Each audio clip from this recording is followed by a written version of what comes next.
Por la señal de la Santa Cruz, de nuestros enemigos, líbranos, Señor Dios nuestro. En nombre del Padre, del Hijo y del Espíritu Santo. Amén. Señor mío y Dios mío, creo firmemente que estás aquí, que me ves, que me oyes. Te adoro con profunda reverencia.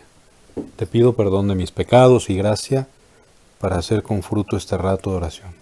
Madre mía Inmaculada, San José, mi Padre y Señor, ángel de mi guarda, intercedan por mí. Pues en el Evangelio del día de hoy, de este miércoles, seguimos leyendo esa gran catequesis de nuestro Señor, que llamamos Sermón de la Montaña, escrita en el Evangelio de San Mateo, entre los capítulos 5, 6 y 7. Vamos leyendo fragmentos.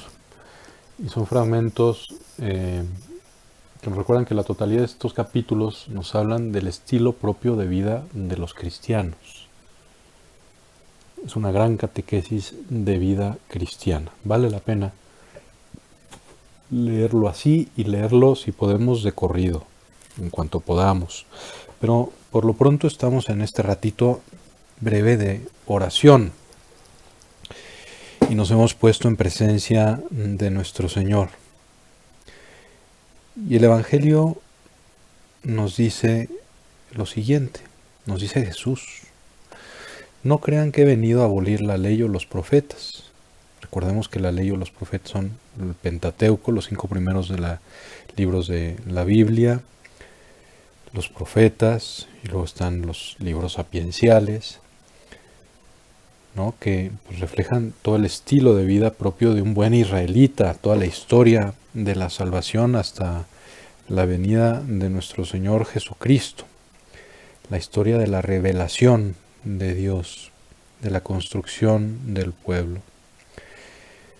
Por lo tanto, la ley y los profetas son fundamentales para los israelitas a los cuales se estaba dirigiendo nuestro Señor y para nosotros también, porque nos preparan para entender a Jesús, nos preparan para entender el amor de Dios que quiso fundarse un pueblo.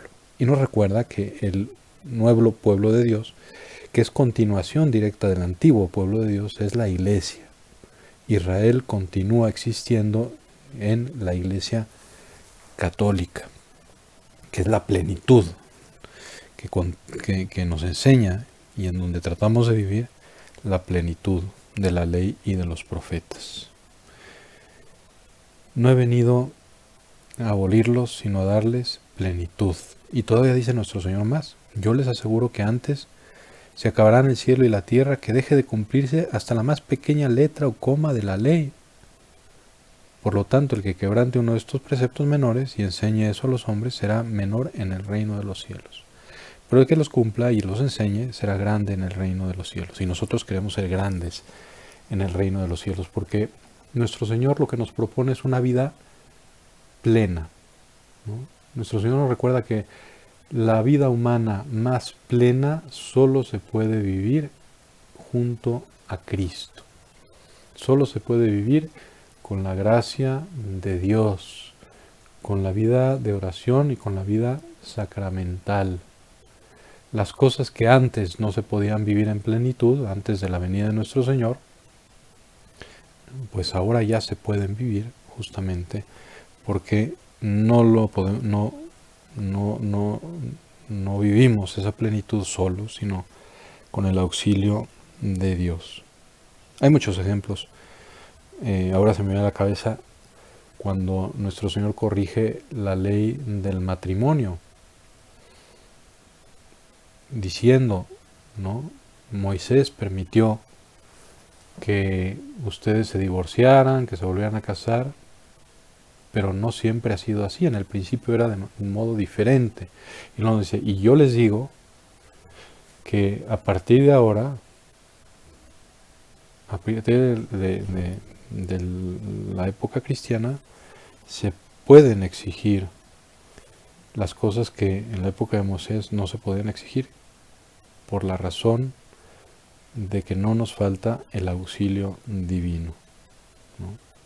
Hay muchas cosas que, por ejemplo, las personas que están alejadas de Dios no entienden sobre las enseñanzas de la Iglesia, no porque no quieran, sino porque no tienen una gracia mínima, una vida de oración mínima, una recepción de los sacramentos mínima, para poder entender que las exigencias de la vida cristiana no solamente son posibles, sino que son preferibles, que nos llevan a la plenitud, que nos llevan a la santidad.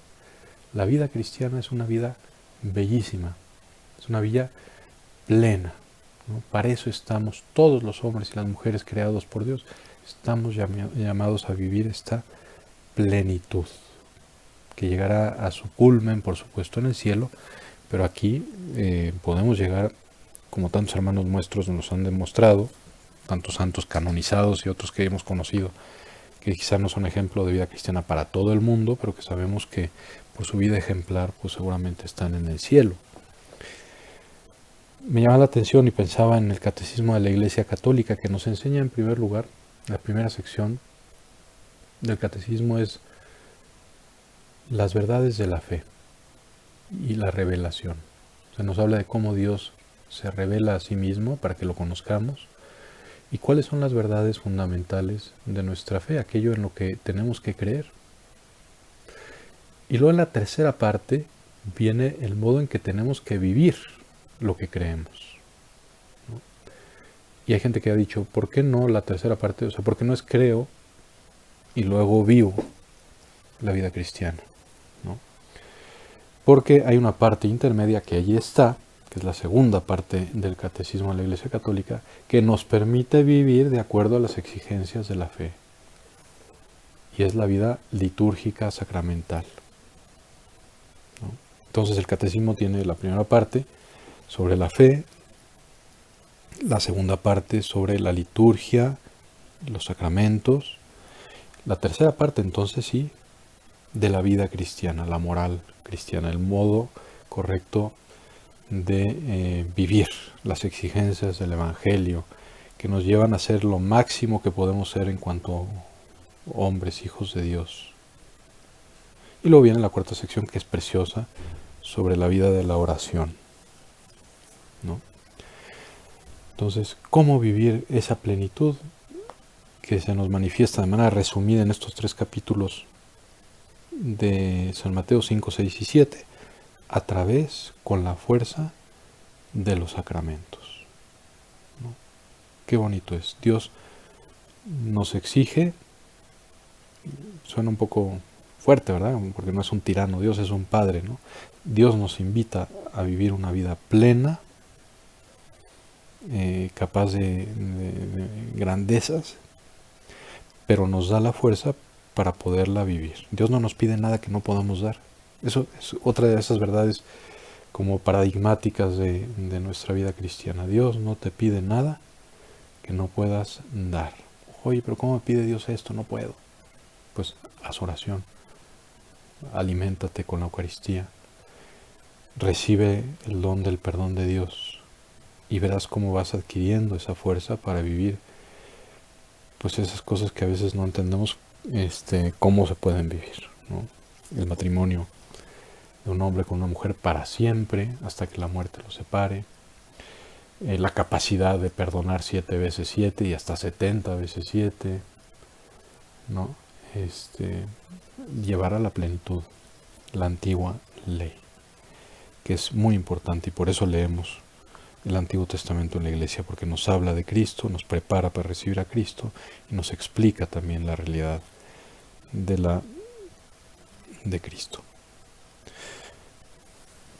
Estamos ya a 2 días de la fiesta del Sagrado Corazón de Jesús y a 3 del Inmaculado y Dulcísimo Corazón de María. Pues encomendémonos a Jesús con la ayuda de María para que nos dé un corazón como el suyo, de carne, que sea capaz de vivir en plenitud esta vida preciosísima que es la vida cristiana. Te doy gracias, Dios mío, por los buenos propósitos, afectos e inspiraciones que me has comunicado en este rato de oración. te pido ayuda para ponerlos por obra. Madre mía Inmaculada, San José mi Padre y Señora, Ángel de mi guarda, intercedan por mí.